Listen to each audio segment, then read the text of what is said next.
नमस्कार, स्वदेश एजेंडा देख रहे हैं आप और मैं हूं आपके साथ राखी। एजेंडा में आज बात महंगाई की। महंगाई देश का एक बड़ा मुद्दा है और जब जब चुनाव होते हैं महंगाई एक बड़े मुद्दे के रूप में हमेशा सामने आई है। लेकिन इस बार जैसे ही 5 राज्यों के चुनाव संपन्न हुए, कमर्शियल सिलेंडर के दामों में तेजी से वृद्धि हुई। 1 मई यानी आज से महंगाई का एक बड़ा झटका लगा है, जिसमें कमर्शियल एलपीजी सिलेंडर की कीमतों में भारी बढ़ोतरी की गई है और इसको लेकर फिर एक बार महंगाई पर बहस भी तेज हो गई है और विपक्ष ने सरकार पर निशाना साधा है। ऐसे में बढ़ती महंगाई से परेशान होती जनता के लिए क्या निकलेगा हल? और लगातार देखिए एक चिंता भी है इन सब के पीछे कि क्या कमर्शियल सिलेंडर के दाम जो बढ़े हैं ये पहली बार नहीं है।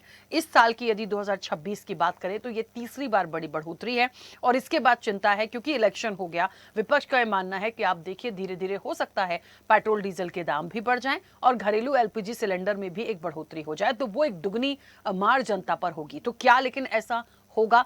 हम विस्तार से करेंगे चर्चा। उससे पहले देखिए ये रिपोर्ट।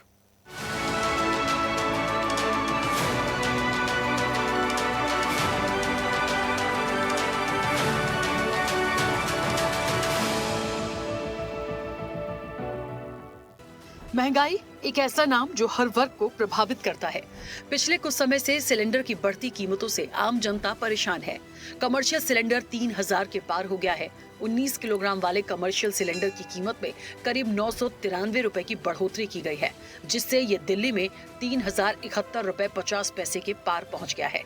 ये बढ़ोतरी होटल, रेस्टोरेंट और छोटे कारोबारियों के लिए परिचालन लागत में भारी वृद्धि लाएगी। राहत की बात बस इतनी है कि 14.2 किलोग्राम वाले घरेलू रसोई गैस सिलेंडर की कीमतों में फिलहाल कोई बदलाव नहीं किया गया है, लेकिन आने वाले समय में इसमें भी बढ़ोतरी से इनकार नहीं किया जा सकता। दरअसल अंतर्राष्ट्रीय स्तर पर ईंधन की बढ़ती कीमतों और पश्चिम एशिया में तनाव के कारण ये बढ़ोतरी की गई है, जिसका कोई समाधान दूर तक नजर नहीं आता। जैसा कि आप जानते हैं कि वेस्ट एशिया क्राइसिस के चलते हमारे एनर्जी इंपोर्ट्स, क्रूड और एलपीजी और नेचुरल गैस के अफेक्ट हुए हैं। परंतु भारत सरकार की ये कोशिश रही है कि आम जनता को कम से कम परेशानी हो। इसके चलते डोमेस्टिक एलपीजी की सप्लाई 100% एश्योर की गई है। कमर्शियल सप्लाई अभी भी 70% पर रेस्टोर है। 28 फरवरी को अमेरिका, इजराइल और ईरान युद्ध शुरू होने के बाद से 19 किलोग्राम वाले कमर्शियल एलपीजी सिलेंडर की कीमत में ये तीसरी वृद्धि हुई है। पहली बार मार्च की शुरुआत में इसकी कीमत में लगभग 115 रुपए की वृद्धि की गई थी, जिसके बाद 1 अप्रैल को कीमतों को लगभग 200 रुपए और बढ़ाया गया। मई में सीधे 993 रुपए बढ़ा दिए गए हैं। आइए एक नजर डालते हैं कमर्शियल सिलेंडर के दाम में कब कब हुआ बदलाव। 1 मार्च 2026 कमर्शियल गैस के दाम में 114.50 पैसे की वृद्धि की गई थी। 1 अप्रैल 2026 को कमर्शियल सिलेंडर में 195 रुपए 50 पैसे की बढ़ोतरी हुई, जिससे दिल्ली में कीमत 2078 रुपए 50 पैसे हो गई थी। 1 मई 2026 19 किलोग्राम वाले कमर्शियल सिलेंडर में 993 रुपए की बढ़ोतरी, जो अब तक की सबसे बड़ी वृद्धि में से एक है। 19 किलोग्राम वाले कमर्शियल सिलेंडर की कीमत, जो विशेष रूप से होटल और रेस्टोरेंट के लिए है, लेकिन इसका असर आम जनता पर पड़ना स्वाभाविक है, क्योंकि खाने पीने के दामों में तेजी से इजाफा होगा, जिसको लेकर सियासी पारा भी हाई है। दुनिया में यानी एक जो ईरान और अमेरिका का जो कॉन्फ्लिक्ट हुआ था, उसके अंदर पेट्रोलियम पदार्थ और गैस के पदार्थ, इसकी एक कठिनाई लगातार बनी हुई थी। पेट्रोलियम पदार्थ कई बार बढ़े भी हैं, कई बार कम भी हुए हैं, क्योंकि कमर्शियल चीजें हैं, जितनी कॉस्ट जिस चीज की बढ़ती है उस कॉस्ट के हिसाब से ही उसको धीरे धीरे बढ़ाया जाता है। जब कम होता है तो कम भी हो जाता है। तो ये मार्केट की चीजें हैं, मार्केट के हिसाब से चलती हैं। स्टेट ऑफ हॉर्मुज की जब बात की जाए, वो केवल भारत नहीं दुनिया भर के देशों के लिए एक बहुत बड़ी चिंता का विषय बना। अंतर्राष्ट्रीय मूल्य गैस का हो या क्रूड ऑयल का हो, वो इतनी ऊंचाइयों पर है कि पिछले 10-20 सालों में कभी वहां पे देखा नहीं गया तेल। तो इसको लेके भारत सरकार गंभीर भी है। अपने केंद्र के टैक्सों की कटौती भी हमने की है और आगे भी हमारा प्रयास है कि जनता के ऊपर बोझ ना पड़े। तो केवल सिलेंडर महंगा नहीं किया है, अब महंगाई बढ़ना शुरू हो गई है और देखते जाइए किस किस चीज की कीमत बढ़ेगी। ये अपने लोगों का मुनाफा नहीं कम होने दे रहे हैं, भ्रष्टाचार नहीं कम हो रहा है। मतदान जैसी खत्म हुआ तो बढ़ा दिया, तो लोग सब समझ रहे हैं, देख रहे हैं कि सिर्फ राजनीतिक अपना हित साधने के लिए इतने लंबे समय तक बढ़ोतरी को रोक के रखा और अब इतना इजाफा हुआ है और ये मध्यम वर्ग और आम लोगों की जेब पर बहुत बड़ा इम्पैक्ट पड़ेगा। लगभग 1000 रुपए सिलेंडर पे बढ़ा और जो कीमत थी जनवरी में वो आज दुगनी हो गई, 3000 के ऊपर पहुंच गई 1500। 4 महीने में अगर ये हालत है तो अगले 8 महीने में क्या होगा? मैं सिर्फ इतना कहना चाहता हूं, अगर मोदी जी आपकी नीयत और नीयत दोनों दुरुस्त थी तो 29 अप्रैल के पहले इसको क्यों नहीं बढ़ाया?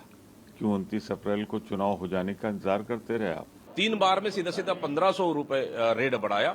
इससे कहीं ना कहीं होटल ढाबों में जो उपयोग होती है, जो कमर्शियल गैस, ये महंगा होने से खाना भी महंगा होगा। कहीं ना कहीं महंगाई बढ़ाने का काम भारतीय जनता पार्टी के डबल इंजन की सरकार ने किया है। बहरहाल 3 महीनों में लगातार ये तीसरी वृद्धि है, जिसके कारण व्यावसायिक गैस की कीमतों में अब तक कुल 1300 से अधिक की वृद्धि हो चुकी है, जिसमें होटल रेस्टोरेंट संचालक के साथ साथ आम जनता भी परेशान है। ऐसे में चिंता इस बात की भी सता रही है कि यदि पेट्रोल, डीजल और घरेलू सिलेंडर के दाम बढ़े तो यह आम जनता पर महंगाई की दुगनी मार होगी, जिससे बाहर निकलने के लिए जरूरी विकल्पों की जरूरत है। चैनल हेड आरपी श्रीवास्तव के साथ एग्जीक्यूटिव एडिटर राखी वर्मा की रिपोर्ट।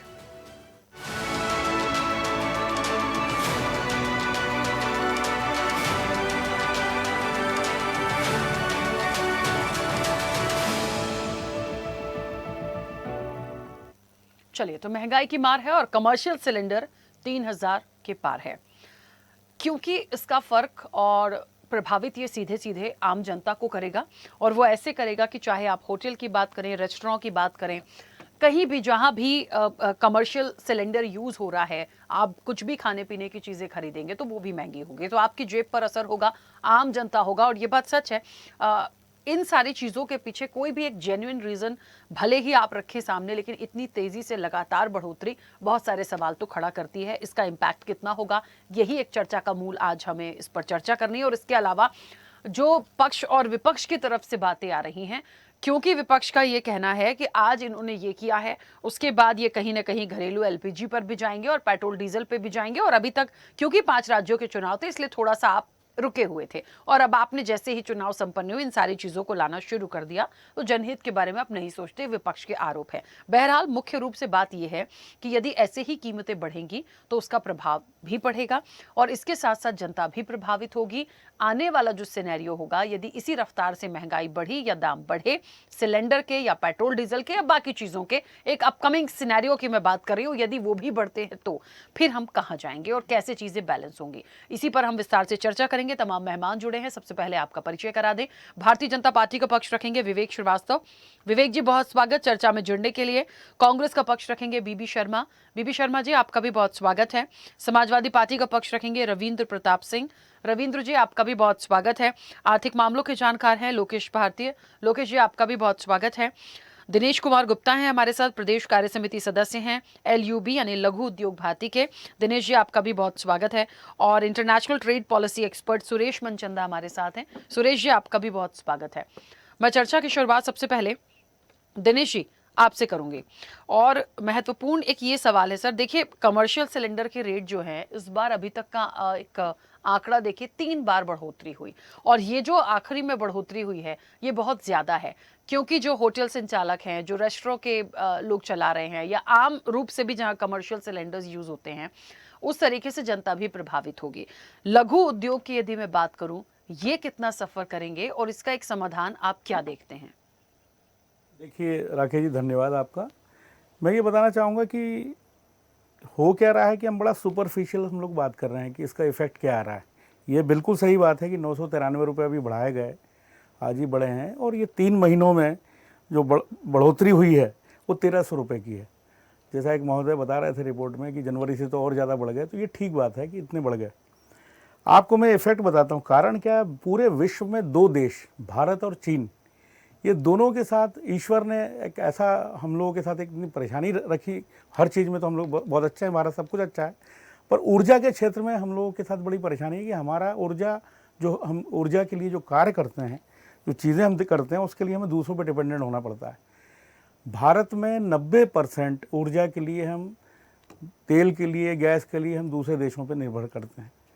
अभी मैं आपको बताऊँ, आपने जैसे बताया MSME सेक्टर भारत का 40%, आप ये देखिए कि हम पूरी GDP में 40% हम सहयोग करते हैं, और ये बैकबोन है। बैकबोन ऐसा है कि ये हमारी जनसंख्या जो आप 140 करोड़ देखती हैं, इसमें अधिसंख्य लोग इसी के साथ जुड़े हुए हैं कहीं ना कहीं से, अलग अलग चीज़ों को ध्यान से देखेंगे तो पता चलेगा।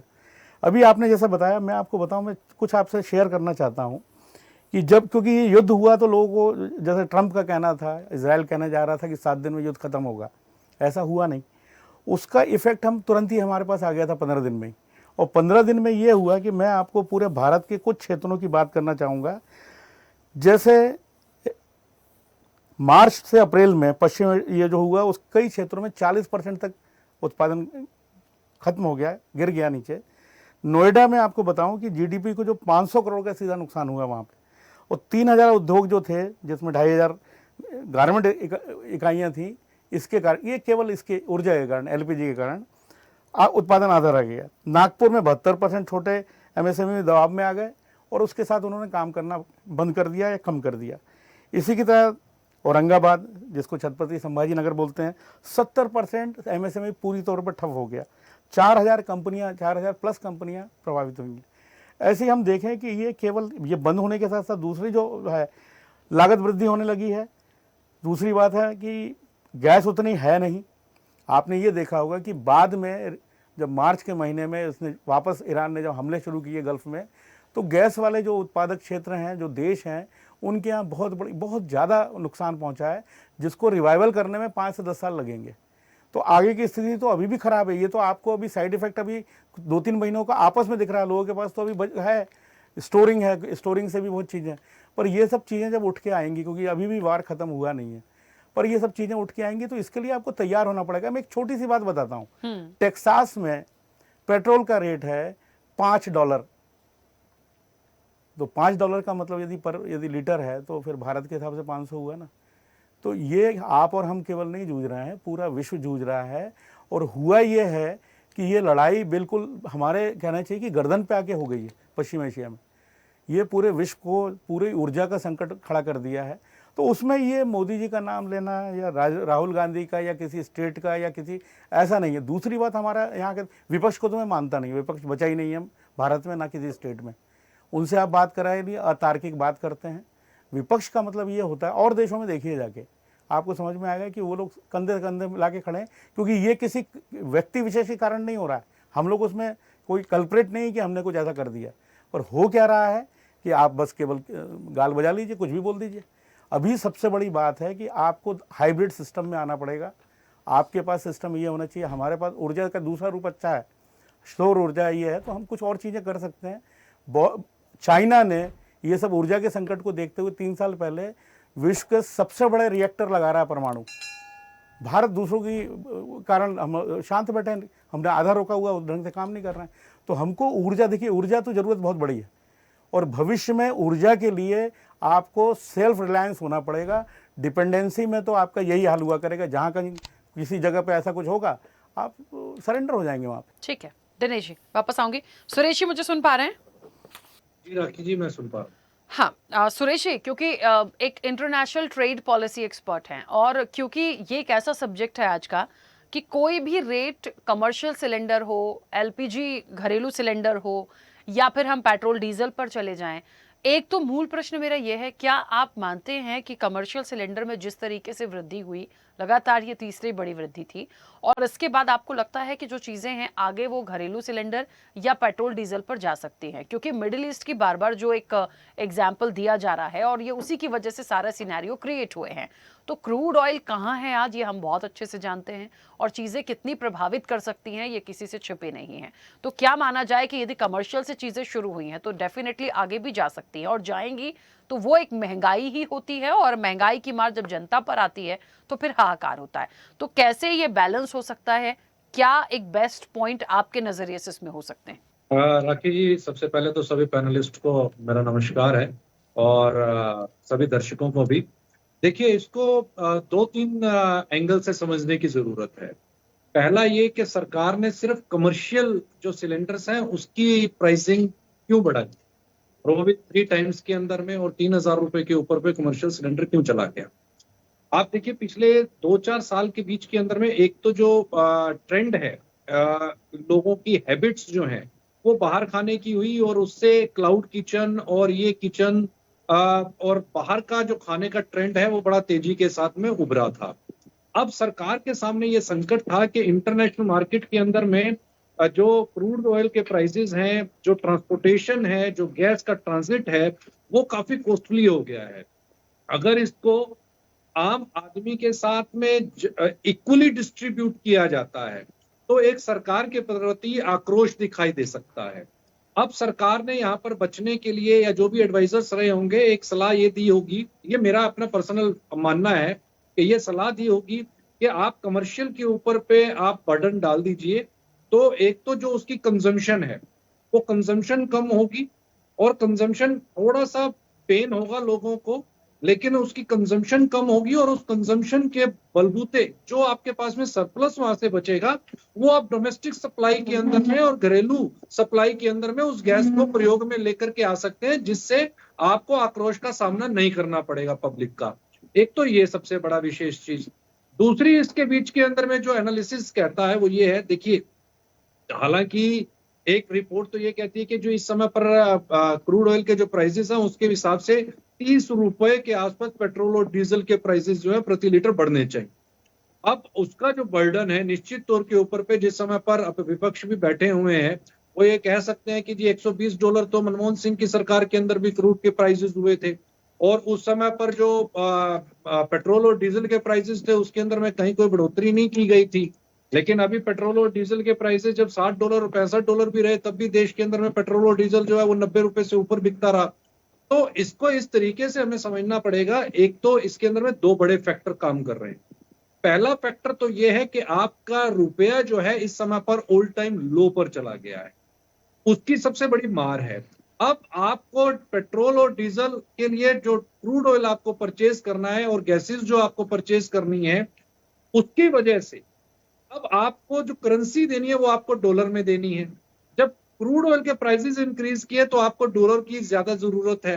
डॉलर की ज्यादा जरूरत है तो डॉलर यहाँ पर मजबूती ले रहा है और वो 95 रुपए को पार कर गया है। एक ये बर्डन यहाँ पर आपको इंटरनेशनली और डोमेस्टिकली यहाँ पर दिखाई दे रहा है और इसके इम्पैक्ट अभी आने वाले हैं। दूसरी, इन्फ्लेशन निश्चित तौर के ऊपर पे इंक्रीज करेगा, इस बात से इनकार नहीं किया जा सकता। इसमें मैं आपको ये बता दूं कि हम पल्सेस के अंदर और एडिबल ऑयल के अंदर भी सेल्फ रिलायंस नहीं है, सेल्फ डिपेंडेंसी हमारी नहीं है।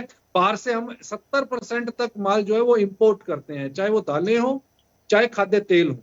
अब जब बाहर से खाद्य तेल, चाहे आपका पाम ऑयल है, सूरजमुखी का तेल है या सोया ऑयल है, ये जब बाहर से इंपोर्ट होगा तो इसके एवज में डॉलर ही जाएगा।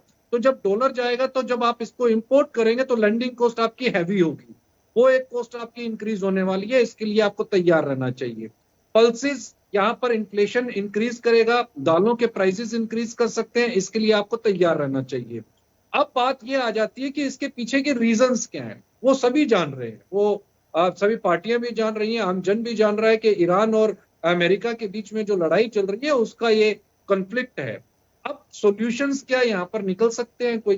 फिलहाल इस समय पर हमारी जो डिपेंडेंसी है, जैसा अभी दिनेश जी भी बता रहे थे, सारी की सारी इंटरनेशनल हमारी डिपेंडेंसी है और हमारी जो निर्भरता है कच्चे तेल को लेकर के वो विदेशों पर है। आप सिर्फ अभी कच्चे तेल का इम्पैक्ट देख रही हैं, अभी सिर्फ आप गैस सप्लाई का इम्पैक्ट देख रही हैं।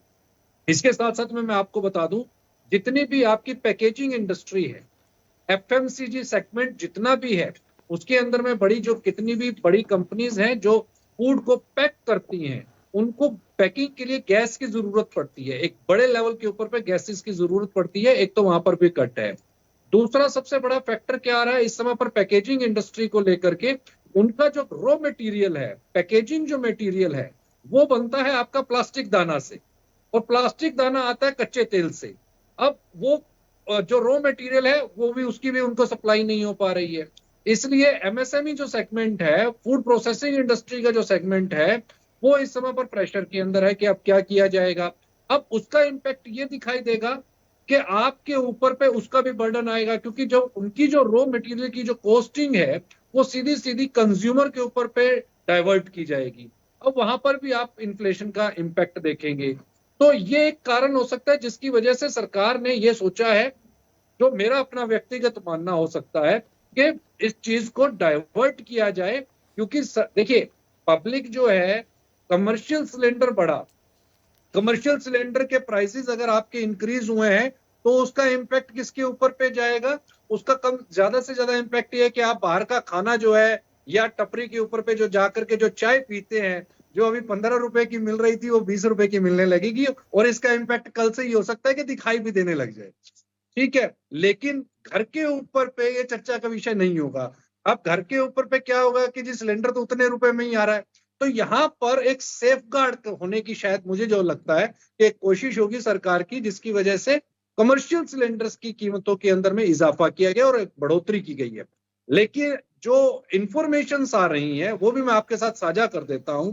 हो सकता है कि पेट्रोल और डीजल की कीमतों के अंदर जो एनालिसिस लगाया जा रहा है कि 30 से 35 रुपए की एक तेजी लाई जा सकती है, बढ़ोतरी की जा सकती है, वो एक चंक में ना की जाए, वो पार्टीशंस के अंदर की जाए। पहले ठीक है। 3 रुपए की बढ़ोतरी, फिर 5 रुपए की बढ़ोतरी। तो ऐसा कदम भी सरकार के द्वारा हो सकता है कि उठाया जा सके। ठीक है, चलिए मैं वापस आऊंगी। लोकेश जी मुझे सुन पा रहे हैं? जी मैम, सुन पा रहा हूँ। दरअसल आज पूरी चर्चा में मैं पहले चाह रही हूँ जितने भी एक्सपर्ट हैं हमारे वो बोलें, क्योंकि पॉलिटिकल में जाएंगे तो आरोप प्रत्यारोप होगा, लेकिन बहुत जेन्युइनली इन नहीं, चीजों का सॉल्यूशन निकले, इसीलिए पहले दोनों एक्सपर्ट अपनी एक्सपर्ट बात साहब ने तो रखें। साफ बोल दिया जी, बाहर का खाना छोड़ दो, चाय पीना छोड़ दो, रोटी खाना छोड़ दो। दोनों एक्सपर्ट्स ने बोल दिया, क्लियर बोल दिया, सरकार कोई का बात बचाव नहीं, करते अभी हुए साफ अभी साफ देखें बोल हम दिया, भाई बाहर इकोनॉमी का की खाना बंद दृष्टि कर से दो। समझे। ठीक बिल्कुल, है, बाहर डीबी का खाना शर्मा जी। मजबूरी में जो बेचारे गरीब मजदूर खाते हैं, जो ठेली पे खाना खाते हैं, जिनको गैस महंगी खरीदनी पड़ती है, वो भी अब बेचारे मारे जाएंगे, उन्हें भी पेट पे पट्टी बांध के सोना ठीक पड़ेगा। है, मैं बहुत अच्छा मैं लगा उन जल्दी से दोनों वापस आ एक्सपर्ट्स रही की हूँ, बात। बस एक लोकेश जी सेकंड, आप आइए। बस एक सेकंड। लोकेश जी मुझे सुन पा रहे हैं?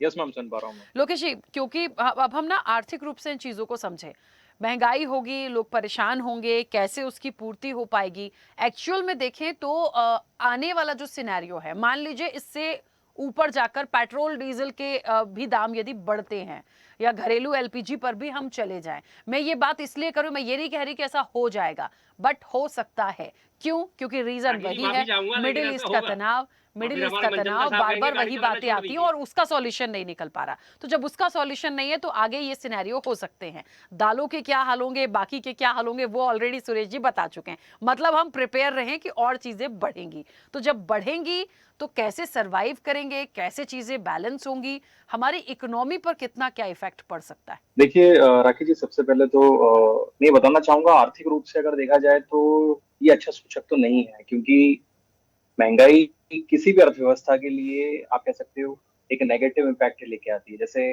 इकोनॉमिक्स में एक इकोनॉमिस्ट है जिसका नाम था सेज। तो सेज कहते हैं supply creates its own demand, मतलब जो पूर्ति है वो अपनी मांग स्वयं निर्भरता से बढ़ाती है। अब यहाँ पे परिस्थिति ऐसी है कि ऊर्जा के स्थिति में अगर विशेष रूप से हम लोग एलपीजी की बात करें, अभी जिस पे आज हमारा डिबेट है, तो एलपीजी के डिपेंडेंट है वो लगभग 70%। अब इम्पोर्ट डिपेंडेंसी हमारी ऑलरेडी ज्यादा है, सप्लाई हमारे पास में कम है, और मांग हम लोग जानते हैं बहुत ज्यादा है। और खुद सरकार ने खुद एक योजना चलाई थी, सभी पैनलिस्ट को याद होगा, उज्ज्वला योजना। तो अब ये उज्ज्वला योजना के तहत जो एलपीजी सिलेंडर्स हैं वो ग्रामीण क्षेत्रों तक भी पहुंच गए। ऑल्दो उसके लिए सब्सिडी दी जाती है, मैं उस पर भी आऊंगा, लेकिन कहीं ना कहीं पर ये जो मांग है वो बहुत ज्यादा है, और इसकी वजह से इसका प्राइस जो है वो अब जब भी थोड़ा बहुत भी बढ़ता है तो उसका इम्पैक्ट होता है। यहाँ पे हो सकता है ये बात तो केवल कमर्शियल सिलेंडर्स की हो रही है, या फिर वो 5 किलो वाले सिलेंडर्स की बात चल रही है जिसके ऊपर प्राइस बढ़ा है, लेकिन अप्रत्यक्ष रूप से जो जेब कटनी है वो आम आदमी कटनी है। कैसे कटनी है? जैसे अगर हम लोग देखें, अगर हम परसेंटेज बात करें, तो अगर इंडिया में प्राइस 10% से बढ़ता है किसी भी कमोडिटी, स्पेसिफिकली जब हम एनर्जी कंजप्शन की बात करें और मुख्य रूप से एलपीजी की बात करें, तो अगर 10% से बढ़ता है तो कंजप्शन जो है वो लगभग 3% से कम होता है। तो अगर किसी की प्राइस मान लीजिए 100 रुपए, और अगर वो 110 रुपए हो गई है, तो आप देखेंगे जो उसका कंजप्शन अगर वो 100 था तो 97 हो जाएगा, मतलब कि 98% हो जाएगा। कंजप्शन किसी भी इकोनॉमी में कम होना एक अच्छा सूचक नहीं माना जाता। कई इकोनॉमी में तो कंजप्शन को बढ़ाने के लिए पैसे दिए जाते हैं, एडिशनल पैसे दिए जाते हैं। मैं इसी देश की बात करूं जहां पे जब मनरेगा हुआ करता था, अब तो बीबीजी रामजी हो गया है वो, तो मनरेगा इसी प्रकार की स्कीम थी जिसमें हम कंजप्शन बढ़ाने के लिए जो है मजदूरों को क्या दिए थे, पैसे थे, 100 दिन का रोजगार दिया जाता था उसके अंदर। तो कंजप्शन मैडम इसके अंदर क्या हो जाता है, कम हो जाता है। दूसरा, एक चीज मुझे थोड़ा सा जो आर्थिक रूप से ठीक नहीं लगी, मैं किसी को ऑफेंड नहीं करना चाहता हूँ, बट जैसे एक एग्जांपल दिया गया है कि टैक्सेस के अंदर $5 का जो है वो पेट्रोल मिल रहा है, तो अगर 500 रुपए के हिसाब से देखें तो 500 रुपए प्रति लीटर है। लेकिन हमें ये ध्यान रखना चाहिए कि वो टैक्सेस है और ये इंडिया है, और टैक्सेस में अगर हम लोग पर कैपिटा इनकम की बात करें तो लगभग वो 2,16,000 रुपए है, ऑन एन एवरेज की बात कर रहा हूँ। ऑन एन एवरेज हमारी पर कैपिटा इनकम इतनी नहीं है। अगर हम लोग देखें तो लगभग 1.5 लाख रुपए है, और 1.5 लाख रुपए जो उन लोगों की है जो रेगुलर जॉब में है, मतलब जो ऑर्गेनाइज सेक्टर में काम करते हैं, तो उन लोगों का क्या जो 30,000 20,000 रुपए कमाते हैं। तो बहरहाल टैक्सेस से हम लोगों को कंपेयर नहीं करना चाहिए हमारी अर्थव्यवस्था को। तीसरा, जैसे आप ही की रिपोर्ट में मैंने देखा कि दिल्ली में जो सिलेंडर के प्राइसेस हैं वो लगभग 2,000 रुपए बढ़ गए हैं। मेरा राकेश जी बोलना है ये 2,000 रुपए प्राइस बढ़े हैं, और इसी चैनल पे मैंने डिफाइड करके पिछली बार भी बताया था कि जब आप ब्लैक में इसको लेने जाते हैं, है ना, तो ये 5,000 6,000 रुपए का पड़ता है। तो सी सिंपल सी बात है कि अगर मैं आज डाइनिंग रेस्टोरेंट में जा रहा हूँ या मैं चाय पीने में भी जा रहा हूँ, तो 10 रुपए की चाय मैंने खुद 15 रुपए में पीना स्टार्ट की। अब वो 15 रुपए की चाय, बिल्कुल सही कहा पैनलिस्ट ने हमारे, कि वो 20 रुपए की हो जाएगी। तो हम मान रहे हैं कि जो सिलेंडर के दाम है वो भले ही कमर्शियल सिलेंडर्स के बढ़े हैं, लेकिन इसका अप्रत्यक्ष रूप से जो जेब कटनी है वो किसकी कटनी है? आम आदमी की कटनी है। अब अगर समस्या है तो फिर समाधान क्या हो सकता है? क्या सरकार इसके लिए कोई समाधान नहीं कर सकती? बहुत सारे समाधान है। मैं कुछ मुख्य समाधानों को आपके चैनल के माध्यम से जो है वो पेश करना चाहूंगा। जैसे हम लोग जानते हैं कि हम एक पेनिनसुला कंट्री में रहते हैं, और पेनिनसुला की विशेषता ये कि हम लोगों के बीचों बीच जो है वो कर्क रेखा गुजरती है, ट्रॉपिक ऑफ कैंसर से यहाँ से जाता है, तो सूर्य की किरणें सीधी पड़ती है, तो सोलार एनर्जी जो है एक अच्छा, आप कह सकते हो, उपाय हो सकता है। ऑल्दो ये महंगी होती है, लेकिन सरकार इसके अंदर ऑलरेडी सब्सिडी दे रही है, सरकार को इसको प्रमोट करना चाहिए। दूसरी चीज की ग्रामीण क्षेत्रों में जो बायोगैस प्लांट्स हैं उनको बढ़ाने की जरूरत है, सरकार इसमें भी हेल्प कर सकती है। तीसरा, जो टैक्स रिजीम्स है, क्योंकि पैसा जो है वो किसकी जेब से जाना है? आम आदमी की जेब से जाना है। कि अगर वो रेस्टोरेंट वाला है या छोटा ढाबा है या कोई, आप कह सकते हो, पान की दुकान है या चाय की दुकान है, माफ कीजिएगा, चाय की दुकान है, तो वो जो पैसा ले रहा है वो किससे ले रहा है? आम जन से ले रहा है। तो कहीं ना कहीं पर आप देखेंगे कि ये जो बायोगैस सब्सिडी प्लांट्स अगर सरकार लगाती है तो हमारी जो इंपोर्ट डिपेंडेंसी है, मैं ये नहीं कह रहा हूं खत्म हो जाएगी, लेकिन हम लोग सब्सिट्यूट के लिए तैयार रहेंगे। जैसे इंडक्शन वाले चूल्हे में आम जन को आप ही के चैनल के माध्यम से बताना चाहूंगा, देखिए अभी कमर्शियल की बात की है हमने, डोमेस्टिक की बात नहीं की। हो सकता है डोमेस्टिक सिलेंडर भी बढ़ जाए, लेकिन अभी से आप लोगों को मेंटली प्रिपेयर रहना है। मैं सभी दर्शकों से बात कर रहा हूँ। और आप जो है, जो इंडक्शन है, आप 15 दिन जो इंडक्शन पे खाना बनाइए, 15 दिन जो है वो एलपीजी बनाइए, क्योंकि देखिए कहीं ना कहीं इंपैक्ट आपकी जेब पे होगा। तो थोड़ा सा आपको ध्यान रखने के चलना पड़ेगा। और लास्ट जो है बहुत इफेक्टिव है, जो कि है सब्सिडी। अब सब्सिडी जो है सरकार का, आप कह सकते हो, एक ऐसा ब्रह्मास्त्र है, अगर वो इसको इस्तेमाल करे तो चाहे वो डोमेस्टिक हो या आप कह सकते हो कमर्शियल हो, मुख्य रूप से डोमेस्टिक की अगर बात करें तो उनकी, आम जन की जो सेविंग्स है वो बढ़ जाएगी। कैसे? मैं आपको एग्जांपल देके बताता हूँ। 2014 के पहले पहले अगर हम लोग देखें तो आप जानते हैं सब्सिडी सबको मिलती थी। 2014 के बाद में खुद जब आप सिलेंडर बुक करते हैं तो उसके ऊपर एक मैसेज आता था, आपको याद होगा, कि अगर आपको जरूरत नहीं तो आपकी सब्सिडी आप त्याग दें। तो 2018 के बाद में अब केवल जरूरतमंदों को सब्सिडी मिल रही है। और अगर 2018 के आंकड़ों की हम लोग बात करें और वर्तमान से उसको कंपेयर करें तो हाल फिलहाल में लगभग 30,000 करोड़ का अप्रोक्सीमेशन जो है वो सब्सिडी में दिया जाता है।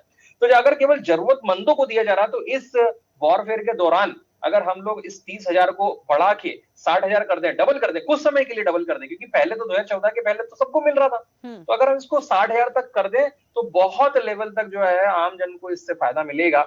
और भविष्य में अगर हम लोग इसको कंक्लूड करें, भविष्य में अगर इसी प्रकार से प्राइस बढ़ते रहे तो हम देखेंगे कि आय व्यक्ति की बढ़ नहीं रही है, खर्चे उसके बढ़ रहे हैं। तो ये कहीं ना कहीं पर एक दुविधा की स्थिति, एक ऐसी स्थिति पैदा करेगा जहां पे आर्थिक मंदी जो है वो आपको यहाँ पर देखने को मिल सकती है। मेरा यही दरख्वास्त है सरकार से कि इसके ऊपर जो कदम है उसको उठाना चाहिए, और सरकार उठा भी रही है। लेकिन अगर वो इस प्रकार से कार्य करती है तो भविष्य में मुझे ऐसा लगता है कि जो स्थितियां, परिस्थितियां हैं वो बेहतर हो पाएंगी। ठीक है, बिल्कुल। विवेक जी, मुझे सुन पा रहे हैं?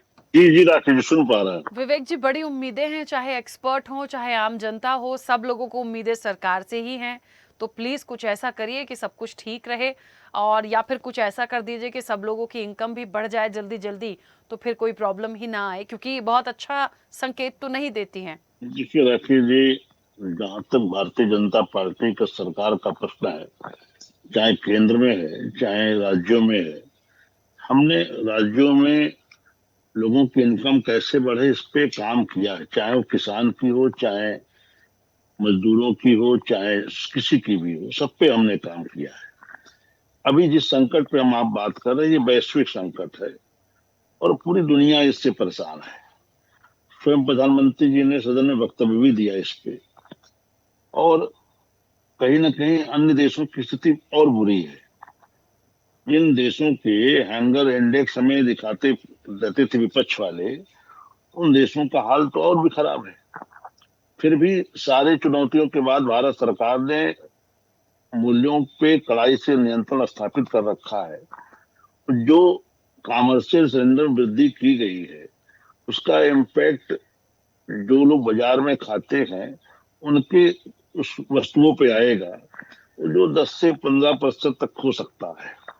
हमने तमाम प्रयासों के बावजूद हमने अपने घरेलू गैस उपभोक्ताओं के रसोई पे कोई आंच आने नहीं दी, उन्हें बचाने की कोशिश की है। और उज्ज्वला योजना और जो लोग सब्सिडी का लाभ पा रहे हैं उन तक भी कोई आंच ना पहुंचे, ये सरकार की प्राथमिकता है कि हमारे आम उपभोक्ताओं को महंगाई की मार ना पड़े। और देखिए, विपक्ष के कोई रास्ता नहीं, जो 4 मई वो तमाम ऐसी बातें कर रहे हैं, ये वही सरकारें हैं जिन्होंने हिमाचल में मंत्रिमंडल की पहली कैबिनेट बैठक से ही के पहले ही इन्होंने डीजल पेट्रोल पे स्टेट रेट बढ़ा दिया था। पूरा चुनाव ये महंगाई की बात करते लड़े थे, ये करके बैठ गए थे। बहुत हुई महंगाई की मार अब की बार मोदी सरकार, सिलेंडर 450 हुआ करता था, हो गया 1000 पार। क्या बात, हिमाचल में बहुत अच्छा किया आपने। हिमाचल में जब स्टेट रेट बढ़ाया था डीजल पेट्रोल पे, जनता को महंगाई की मार मारी थी। 22 राज्यों में आपकी सरकार है, वो आपको याद नहीं आ रही। बीबी शर्मा जी प्लीज एक सेकंड कंप्लीट करने दीजिए, फिर बोलिएगा बस, इसके बाद आप कांग्रेसियों की वो राखी जो आदत है कांग्रेसियों की, उसमें कोई हम परेशान नहीं होते इससे। देखिए, जिन स्टेटों में इनकी सरकार थी, जब हमने तमाम ऐसे अवसरों पे सेंट्रल एक्साइज विद कटौती की, उसके प्रत्युत्तर में किसी कांग्रेस सरकार ने एक फूटी कौड़ी भी जनता को टैक्स से राहत देने की कोशिश नहीं की। ये महंगाई पे केवल गाल बजाते हैं। जनता जानती है कि इनके गाल बजाने से कुछ होना नहीं है। जो करती है भाजपा सरकार ही करती है, और हम कर रहे हैं। हमने अपनी जनता को हर स्थिति से बचाए रखा, अभी तक बचाए रखा, और आगे भी हमारा मूल्यों पर नियंत्रण स्थापित रहे, हमारे घरेलू उपभोक्ताओं के तक कोई दिक्कत ना जाए, हमारी प्राथमिकता है। ठीक है, वापस आऊंगी। बीबी शर्मा जी, विपक्ष ने बहुत सारी बातें कही हैं, और चाहे राहुल गांधी की बात करूं, मैं दूसरे विपक्ष में समाजवादी पार्टी की भी बात करूं, सभी लोगों ने, विपक्ष ने तो एकमत होकर यही कहा कि ये इन सारी चीजों पे बहुत बेहतर तरीके से काम करने की जरूरत है। और एक सबसे बड़ा पॉइंट जो उठाया वो ये था कि जैसे ही इलेक्शन खत्म हुए आप सारी चीजों पे रेट्स बढ़ाने पे आ गए। तो अभी तक क्या जानबूझ के रखा था ताकि उसका प्रभाव ना पड़े? ये बात बिल्कुल सच है आपकी, 100% सच बात है। इलेक्शन से पहले आपने देखा होगा तमाम सोशल मीडिया पे ये स्लोगन घूमते थे, बस रुक जाइए, 29 तक का इंतजार कीजिए, उसके बाद देखिए पेट्रोल डीजल की मार आपको कैसे पड़ेगी। 30 तारीख होते ही आपने जलवा दिखा दिया, और आज जो 997 रुपये 93 रुपये की जो बढ़ोतरी करी, उसमें 7 रुपये छोड़ दिए। तो बार बार मुझे अमिताभ बच्चन जी का डायलॉग याद आता है, क्या कीजिएगा इतनी बड़ी धनराशि का, जो 7 रुपये आपको राहत दी गई है, 1000 में से 7 बचा दिए ना, तो बहुत बड़ी धनराशि होगी, उसका क्या कीजिएगा। और हमारे मनचंदा साहब ने तो खैर बहुत ही बढ़िया उदाहरण दे दिया, बाहर जाके खाना पीना ही बंद कर दीजिए। उन मजदूरों का क्या विचार होगा जो बाहर जाके खाते हैं, जिनका काम ही दोपहर को ढाबे से खाना है, वो जाए अपने पेट पे पट्टी बांधे, जैसे गुजरात से पलायन कर रहे हैं वैसे बाकी स्टेट से अपने अपने पलायन करके और पहुंच जाएंगे। उसके बाद हमारे लोकेश भारती साहब ने कहा कि हमें अपने कंजम्पशन पे ध्यान देना होगा। ठीक है जी, आप चाहते हैं दोबारा से हम गोबर पे, उपलों पे और कंडों पे आए? नहीं, एक तरफ दुनिया भर को झांसा दिया जाता है, हमारे विश्वगुरु हमारे विश्वगुरु हमारे विश्वगुरु भारतीय जनता पार्टी द्वारा रोज सुबह से शाम तक प्रचारित करा जाता है।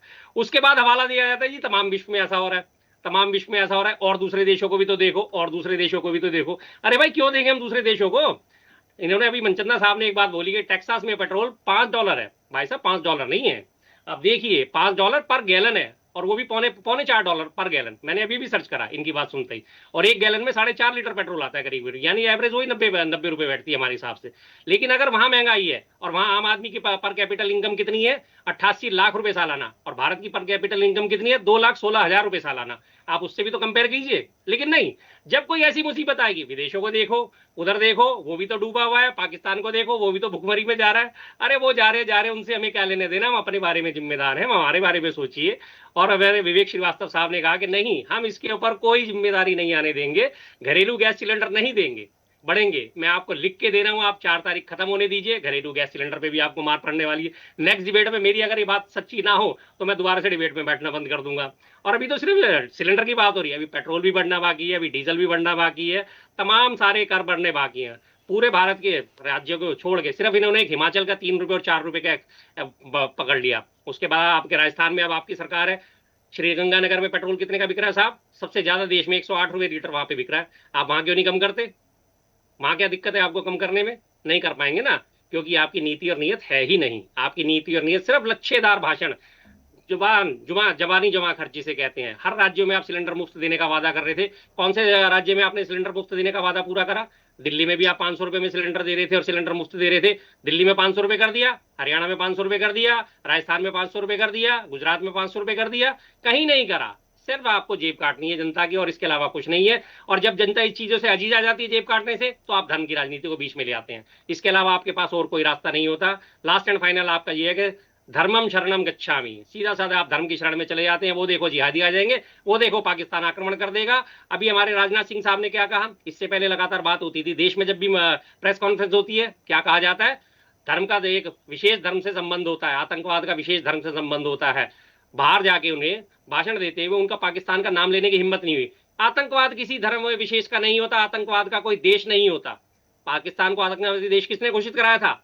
जब 26/11 का हमला हुआ तो उसके बाद पूरे विश्व को हमने दिखाया ना कि पाकिस्तान आतंकी देश है, जिसके ऊपर आज तक उंगलियां उठाते हो आप। क्या हुआ था उसमें? क्यों? आपकी तो जिगरा नहीं है। आपको सिर्फ जनता को बेवकूफ बनाना है, आपको सिर्फ विपक्ष को कोसना है, आपको सिर्फ कांग्रेस सरकारों को कोसना है, और इसके अलावा आपके पास कुछ मतलब नहीं है। कहीं भी आप जनता को राहत देने की बात आपने कहां से करी?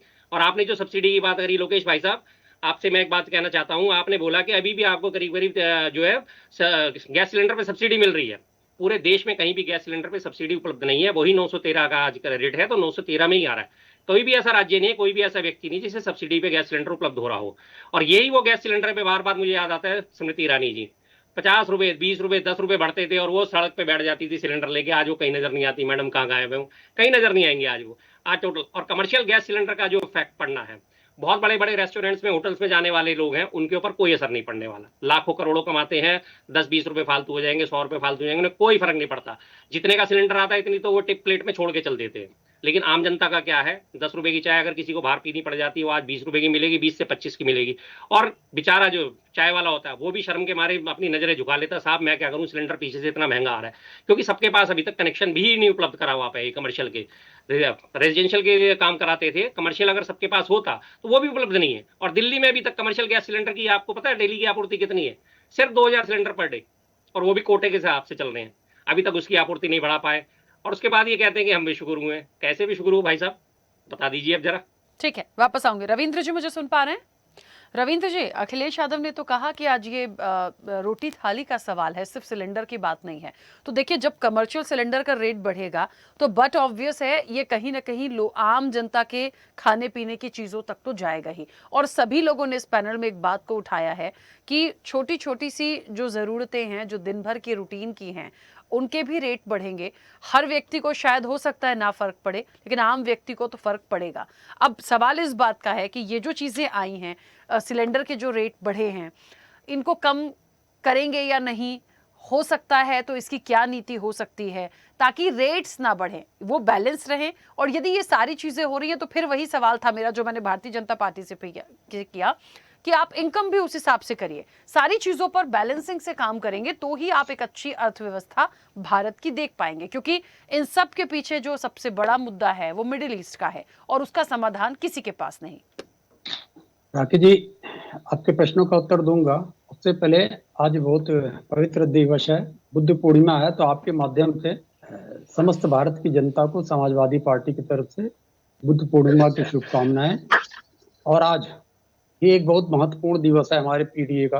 आज श्रमिक दिवस है, अंतर्राष्ट्रीय श्रमिक दिवस है। तो हम श्रमिकों को और सशक्त करने की कामना करते हैं, और नोएडा में जो भारतीय जनता पार्टी की सरकार ने श्रमिकों के साथ अत्याचार किया है, उस पर न्याय की मांग करते हैं।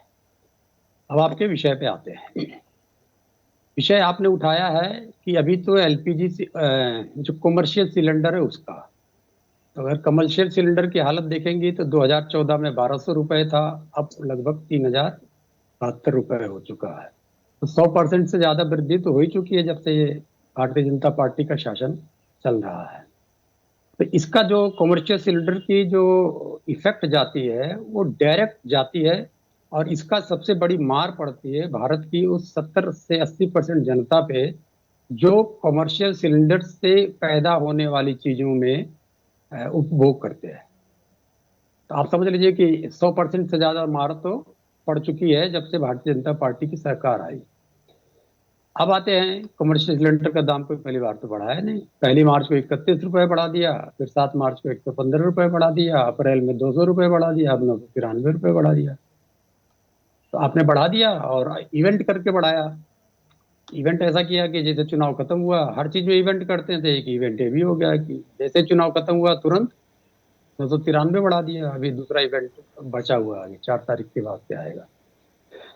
अब हम देखते हैं कि कॉमर्शियल सिलेंडर का जब दाम बढ़ा उससे पहले ही जो इंडस्ट्रियल डीजल है उसका दाम 110 रुपए से 138 रुपए बढ़ा चुके हैं, जिसमें चर्चा ही नहीं हो रही है। और जब इंडस्ट्रियल डीजल का दाम बढ़ा देते हैं तो सब चीज की प्रोडक्शन कॉस्ट बढ़ जाती है। ऑलरेडी हर चीज की प्रोडक्शन कॉस्ट बढ़ा चुके हैं। जो हायर लेवल पे होता है, जो गांव तक जाता है, कुरकुरे जाता है, मुरमुरे जाता है, कुछ भी जाता हो, तो उसके कॉस्ट में आता है ये एलपीजी जो डीजल होता है, इंडस्ट्रियल डीजल। अब इन्होंने क्या कर दिया, कमर्शियल सिलेंडर का भी कॉस्ट बढ़ा दिया। अब जो सिलेंडर घरेलू सिलेंडर 14.2 kg वाला जो 2014 से पहले 350 रुपए से 400 रुपए तक का मिलता था सब्सिडी के साथ में, वो 913 रुपए का हो गया और सब्सिडियां खत्म हो चुकी। सब्सिडी है नहीं कहीं अभी। तो उसका भी दाम इन्होंने 3 गुना बढ़ा दिया लगभग। तो 3 गुना महंगाई ऐसे ही बढ़ गई। सामान्य चीज जो घरेलू बजट था उसमें 3 गुना महंगाई ऐसे ही बढ़ चुकी है जब से ये आए हुए हैं। भोग कौन रहा है? भोग अल्टीमेटली जो मध्यम वर्गीय है और जो लो इनकम ग्रुप में लोग आते हैं वो लोग भोग रहे हैं इसका। हायर इनकम ग्रुप तो कभी नहीं भोगेगा, क्योंकि आर्थिक असमानता इसी के साथ बढ़ती चली जा रही है। 10% लोगों के पास देश की 77% संपदा आ गई है, तो 10% लोग तो भोगेंगे नहीं, चाहे दाम उनका बढ़ा दो आप 5,000 रुपया कर दो के लिए, उनको भोगना नहीं है। हम जितने लोग बैठे हैं यहाँ सब लोग वही भुगत रहे हैं, जो उनके पक्ष में भी बोल रहे हैं, जो हम लोग उनके विपक्ष में बोल रहे हैं। एक सज्जन ने बोल दिया कि साहब विपक्ष तो है ही नहीं, अभी दिख नहीं रहे हैं, लेकिन उन्होंने बोल दिया विपक्ष तो है ही नहीं, क्योंकि दिखाई नहीं पड़ता विपक्ष।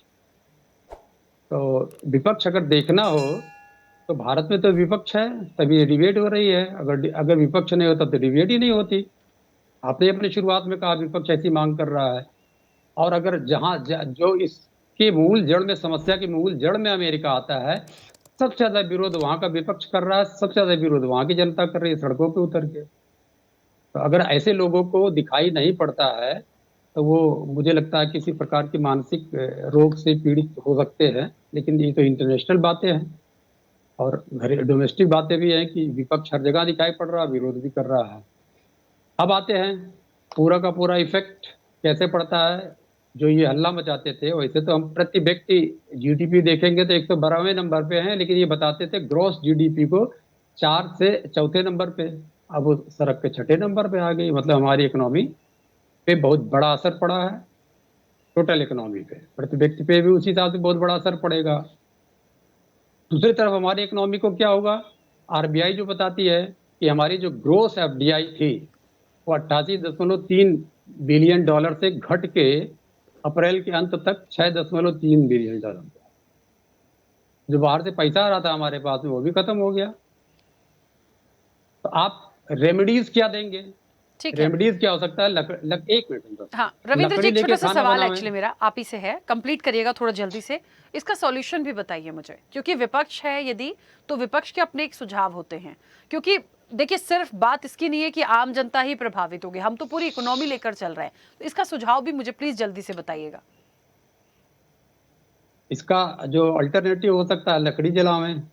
तो लकड़ी तो है ही नहीं देश में, हम कहाँ से आयात करते हैं? न्यूजीलैंड से। और जो बची कुची लकड़ी थी अडानी को बेच दी गई है मुफ्त में, 1-1 रुपए में। तो लकड़ी भी नहीं है। अब भारत सरकार कर क्या सकती है इसके लिए? सबसे पहले भारत सरकार को अपने खर्चे में कटौती करनी पड़ेगी, पार्टी के खर्चे में और अपने खर्चे में। ऐसा हो चुका है 1965 में, जब हम लड़ाई लड़े थे 1965 में, तब एक टाइम का खाना खाओ, राशन बचाओ और सरकार को दो, ऐसा करके हमने दिखाया हुआ है और ये उदाहरण के रूप में मौजूद है। तो इस सरकार को सबसे पहला काम तो ये करना चाहिए कि अपने खर्चे में कटौती कर ले। सबसे बड़ा खर्चा है, जो इतना बड़ा हमारा बजट डेफिसिट है, वो सरकार के खर्चे से कटेगी। दूसरा, जो सेंट्रलाइज कर दिया है इसने कि कुछ ही लोग पैसा कमा सकते हैं, मतलब लोकेश एक सेकंड, 10% लोग ही पैसा कमा सकते हैं, बाकी लोग को ये 10% लोग देंगे तो मिलेगा कि नहीं मिलेगा। इसका फिर से वैसे ही रिडिस्ट्रीब्यूशन करना पड़ेगा जैसे 2000 पहले से था कि टपरी भी चलती थी, पान का दुकान भी चल जाता था। तो हर चीज को फिर से ये जो सेंट्रलाइज कर दिया इकोनॉमी, इस इकोनॉमी को फिर से डाइवर्सिफाई करना पड़ेगा कि इकोनॉमी छोटे से छोटा गरीब आदमी व्यापार कर ले। तो आप जब गरीब आदमी व्यापार करेगा तो वहां भी आप टैक्स लगा दीजिएगा। कोई मुसलमान व्यापार करने जाएगा तो जिहाद छोड़ दीजिएगा, आप डीजल पेट्रोल जिहाद भी छेड़ सकते हैं, एक मौका मिला हुआ छेड़ना चाहिए। तो मुझे लगता है कि इसके दो कारण है, एक तो सरकार अपना खर्चा कम करे, दूसरे इकोनॉमी को डाइवर्सिफाई कर दे, जो बड़े बड़े व्यापारी हों इनसे हटा के पूरा फिर से जो पहला इंफ्रास्ट्रक्चर था कि छोटे छोटे व्यवसाय कर देते। अभी जो सज्जन चले गए थे जिनको दिखाई नहीं पड़ रहा था कि यहाँ पर वो क्या नाम है विपक्ष है, वो एमएसएमई की बात कर रहे थे। तो एमएसएमई तो इसे खत्म हो जाएगी जब इंडस्ट्रियल डीजल के दाम बढ़ जाएंगे और कॉमर्शियल एलपीजी के दाम बढ़ जाएंगे। तो कम से कम चाहे आप जो कॉमर्शियल डीजल है, सॉरी इंडस्ट्रियल डीजल है उसका दाम कम करिए, या एलपीजी जो कॉमर्शियल है उसका दाम कम करिए, जिससे ये रीजनरेट हो सके। अगर ये नहीं कम करिएगा तो डाइवर्सिफाई हमारी इकोनॉमी नहीं हो पाएगी। ठीक है, तो इस पे आपको करना पड़ेगा, इसके लिए टैक्सेस लगाने पड़ेंगे उन बड़े व्यापारियों पे जो एक एक रुपए में हमारे जल जंगल जमीन खरीद रहे हैं। ठीक है, चलिए, क्योंकि मेरे पास समय की सीमा है, आप में से जो भी अपनी बात जल्दी से रखना चाहते हैं बोलिए। हाँ लोकेश जी, पहले आप बोलिए। राकेश जी देखिए, मैं बस 2 मिनट लूंगा, 2 से 3 मिनट की। मुझे एक्चुअली जो बीबी शर्मा जी ने कहा कि शायद मेरा कंजप्शन पे कोई एनालिसिस मैंने किया था, शायद मैं ठीक से समझा नहीं पाया। सर मैंने शुरुआत में कहा था कि सब्सिडी जो है वो जरूरतमंदों को मिल रही है, और इस वक्त जरूरत यह है कि सभी को सरकार जो है सब्सिडी दे। मेरा ये नहीं बोलना था कि सब्सिडी नहीं मिली, और मैंने ये भी बताया आंकड़ों में कि लगभग 30,000 करोड़ जो है सब्सिडी दी जा रही है। इसका डबल अगर सब्सिडी कर दी जाए तो उन लोगों को भी राहत मिले जो राहत अभी नहीं पा रहे। नंबर एक चीज। दूसरा, 2014 से लेके अगर हम लोग 2000 से लेके 2014 तक की हम लोग बात करें तो 4 से 6% हमारी महंगाई थी। 2014 से लेके वर्तमान 2025 तक की अगर हम लोग बात करें तो 6 से 8% महंगाई है, और महंगाई हम नहीं बढ़ाते, सरकार महंगाई नहीं बढ़ा रही है। ठीक है, हम सभी जानते हैं महंगाई कैसे बढ़ती है। महंगाई बढ़ती है कि डॉलर और रुपए का क्या कॉन्टेक्स्ट है, कि $1 में कितना रुपए गया। ठीक है, अब ये क्यों हो रहा है? क्योंकि सभी के लिए, जैसे सुरेश ने बताया, यहाँ पर बाकी लोगों ने बताया कि पेमेंट हम किस में कर रहे हैं, डॉलर में कर रहे हैं। हम सभी जानते हैं इंपोर्ट डिपेंडेंट कंट्री है, तो इंपोर्ट तो बढ़ ही रहा है और लगातार बढ़ रहा है। क्यों बढ़ रहा है? क्योंकि हम कब खरीदते हैं? जब हमारे पास पैसा होता है। पैसा कब होता है? जब हमारे पास इनकम होगी। तो इसमें कोई दो मत नहीं है कि जो आपकी एज के लोग हैं वो जो हमारी एज के लोग हैं, है ना। हम जो आज पैसा कमा रहे हैं, हो सकता है कि आपने आपकी 25 साल की उम्र में नहीं कमाया होगा, है ना। 50,000-60,000 रुपए सैलरी नहीं हुआ करती थी, आपको बहुत समय लगा। तो ये जो सैलरी बढ़ी है उससे क्या हुआ है, लोगों की मांग बढ़ी है एकदम से, अब उससे प्राइस बढ़ा है। और इन्फ्लेशन टारगेटिंग हम लोग करते हैं, सरकार करती है, सरकार को करना भी चाहिए। अब कहने का मतलब ये है, सिर्फ 1 मिनट और लूंगा मैं, कि इन्फ्लेशन जो है वो हमारे और आपके हाथ में नहीं है, वो इंटरनेशनल प्राइसेस के ऊपर डिपेंड करता है। इसलिए आज आप अपोजिशन में है, मैं भी जानता हूं, मैंने भी बहुत पॉलिटिकल डिबेट्स किए हैं, इकोनॉमिकल डिबेट्स किए हैं। मेरी पीएचडी मैंने डॉक्टरेट जो है मैंने इकोनॉमिक्स में किया। तो मैंने देखा कि जब बीजेपी अपोजिशन में थी तब वो महंगाई के गाने गाती थी कि महंगाई बढ़ी हुई है, इतनी महंगाई नहीं बढ़ सकती साहब, ये वो। तब आप बोलते थे कि नहीं नहीं, ये तो इंटरनेशनल चीजें हो रही हैं। अब आप अपोजिशन में तो आप सेम बातें बोल रहे हैं। तो मैंने आम जन की बात की, सिर्फ ये कि आम जन को क्या करना चाहिए, प्लानिंग करना चाहिए। अब हम, हमारी जेब से जो पैसा जा रहा है उसके लिए तो हमको कंजप्शन को क्या करना पड़ेगा, लिमिट करना ही पड़ेगा ना। तो पूरा का पूरा मेरा जो कंक्लूजन था वो यही था कि हमारे लिए हम है, सरकार हमारे लिए कर रही नहीं कर रही वो बात की बात है, लेकिन हमें अपनी प्लानिंग तो है वो करना ही पड़ेगी। ठीक है लोकेश जी, मैं रोकूंगी क्योंकि समय की सीमा है। हाँ बीबी शर्मा जी कुछ कहना चाह रहे हैं, जल्दी से बोलिए प्लीज। जी, बहुत बड़ी महत्वपूर्ण चर्चा के बीच में आज हम एक चीज और छोटी सी भूल गए कि 5 किलो का जो सिलेंडर है उसके भी तो दाम बढ़ाए गए 261 रुपए। वो 5 किलो का सिलेंडर किन के लिए लॉन्च करा गया था? गरीब मजदूर लोगों के लिए लॉन्च करा गया था ना वो, कि अगर आप 14 किलो नहीं खरीद सकते कोई बात नहीं, आप 14 किलो छोड़िए, 5 किलो का सिलेंडर ले लीजिए, ताकि आपका जो है डिस्ट्रीब्यूशन भी ज्यादा लोगों में हो सके और आपको महंगाई की मार भी ना लगे। उसमें भी आज 261 रुपए बढ़ा दिए गए। अब बताइए कहाँ जाएगा आम आदमी? मनचंदा साहब ने तो साफ साफ कह दिया था जी, जाना छोड़ दो, रेस्टोरेंट्स में खाना छोड़ दो। अब वो मजदूर जो 5 किलो का सिलेंडर लेके आता था उसके भी 261 रुपए बढ़ा दिए गए। अब वो क्या करे बेचारा? ठीक है, मतलब वही पुराने जंगलों में जाए, पत्तों में जाए, पत्ते लपेटे, कंदमूल शाक खाए और अपनी जिंदगी चलाए। बाकी सरकार को किसी से कोई मतलब नहीं है। ठीक है विवेक जी जल्दी से बोलिए। दिनेश जी इसके बाद देखिए सब्सिडी भी जारी है, सब्सिडी मिल भी रही है। जैसा हमारे कांग्रेस के मित्र कह रहे थे किसी को सब्सिडी नहीं मिल रही, ये गलत है, तथ्यात्मक बातें रखनी चाहिए। और सरकार का पूरा प्रयास है कि मूल्य नियंत्रण में रहे। जिस तरह से अन्य देशों में स्थितियां बिगड़ी हैं, अभी भी सारी स्थितियों पे भारत सरकार का नियंत्रण है और हमारे घरेलू उपभोक्ताओं तक कोई इस तरह की मार ना जाए, ये सरकार की प्राथमिकता है। ठीक है दिनेश जी, पैनिक ना हो। तो ये 993 रुपए कैसे बढ़ गए साहब? ठीक है दिनेश जी को कंप्लीट अरे कर भाई, दीजिए। आपके समय में तो मिलते नहीं थे विवेक जी प्लीज प्लीज प्लीज, देखिए समय की सीमा है प्लीज, ये झगड़े का विषय नहीं है, देखिए सबको समय दिया है, मत करिए ऐसे, समय खराब होता है प्लीज। दिनेश जी और कोई बोले समझ में आता, आप विवेक गैस जी, का कनेक्शन नहीं देने नहीं विवेक जी देते प्लीज थे। प्लीज एक मिनट। बिल्कुल बिल्कुल ठीक दिनेश कह रहे जी हैं आप। देखिए, मैं सबसे पहले तो हमारे साथी हमारे हमसे बड़े हैं समाजवादी पार्टी वाले, उनकी भाषा मुझे बड़ी अजीब सी लगी कि मानसिक रोगी। यार ये सुनिए, मुलायम सिंह जी के साथ मैंने काम किया, मैं कोई राजनीतिक आदमी नहीं हूँ और टेक्नोक्रेट हूँ और 1,500 लोगों को नौकरी देके बैठा हूँ और देश में बैठा हूँ, देश छोड़ के नहीं गया हूँ। 90 बैच का गोल्ड मेडलिस्ट हूँ इंजीनियरिंग में।